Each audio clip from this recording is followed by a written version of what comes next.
who is responsible for destroying magnificent Buddhist places of learning in Odisha.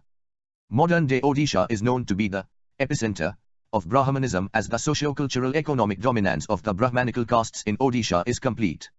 One wonders as what happened to it and why Odisha, once the hub of Buddhist activities and culture, completely lost to it.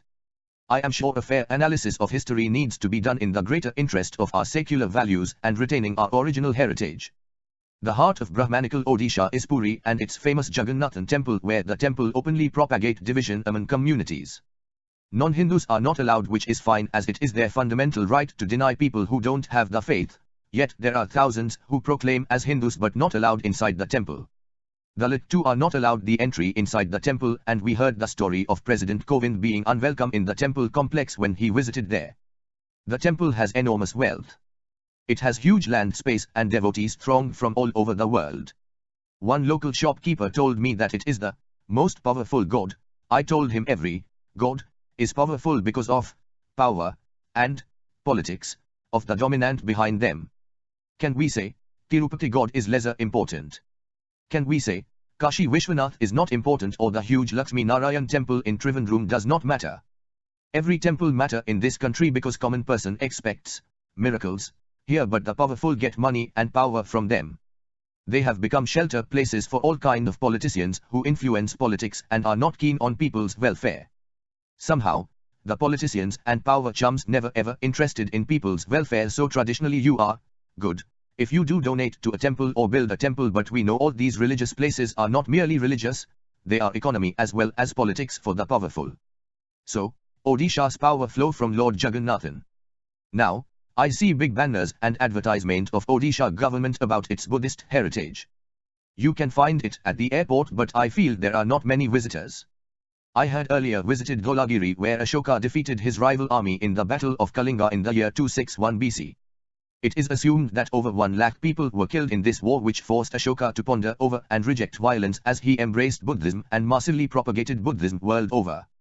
As I visited 2 beautiful Buddhist heritage sites of Ratnagiri and Udayagiri hills, in Jajpur district of Odisha, many things came in my mind. Udayagiri hills are absolutely fascinating, and the architecture there looked like that it was a university.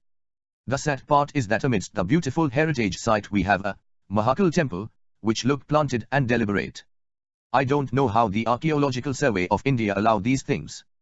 The first thing should be to investigate as who planted this and whether this is really Mahakal or Buddhist statues. The Udayagiri site is surrounded by beautiful lush green hills and must be developed fully. Nearly 30 kilometers from Udayagiri hills is Ratnagiri as you cross river Birupa. The Ratnagiri site showed the stunning artifacts of Buddhist era as well as diverse nature of worshipping pattern among the Buddhists. Once you go to see the marvelous structure which start from 2nd BC to 6th to 9th century BC, then you realize how India would have been a country of great minds, both in terms of spiritualism as well as architecture. Buddhist era in India was dedicated to education and learning, but then we must now explore who destroyed these places' learning. I was pained to see many of these artifacts which were targeted. The excavated artifacts and idols reveals that they must have been attacked by those who were not keen on Buddhism. If it had happened in Uttar Pradesh and Bihar, historians blame to Islam and Mughals for the assault on them, but what about Odisha, who were responsible for killing Buddhism and Buddhist places of learning in India? It is important to know because these are the same people who blame Muslims for every attack on India, including breaking the idols of the Hindu gods and goddesses. I was wondering as where has the Buddhist population disappeared? Isn't it the duty of the anthropologists to look for? Most of them have been too charitable and polite to the Hinduism, and no questions are asked about the Hindu Rajas and their brutality towards Buddhism. A friend informed me that many people call Lord Jagannathan an avatar of Buddha or Buddha an avatar of Jagannathan. If Jagannathan and Buddha are the same, then I have my doubts about Jagannathan temple, which many people suggest was a Buddhist one and conquered by the Brahmanical forces and converted into a highly orthodox Hindu temple. It is good that Odisha government is developing these Buddhist sites which are extraordinary, but historians owns a duty towards all to give us an unbiased picture as who were responsible for destruction of Buddhist places and Buddhists in India. The historians have their own biases as they never bothered to speak about Buddhist past of Ayodhya as well as how the Brahmanical forces still control Bodh Gaya as a Shiva temple still exists inside the holiest shrine of Buddhist world over. Historical wrongs cannot be corrected, but it is important to give people the real picture. Historians in India discussed Buddhism in terms of an event and not give detailed picture of how great places of education and learning during Buddhist period were destroyed by the Brahmanical rulers. Perhaps, if this country has such a huge number illiterate and poor people, it is because the democratization process during Buddhist period became the biggest challenge to Brahmanism and its exclusive privileges for particular communities that they were not ready to share them with others and unleashed their caste superstructure with divine sanction on the masses.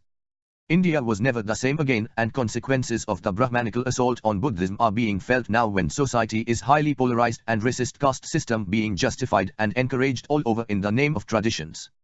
It is time to embrace India of Buddhist period and bring equality and enlightenment in the lives of all Indians so that we do not suffocate in the dirty ritual and horrible traditions and survive as a better civilization which can make all of us proud. Vidya Bhushan Ravak.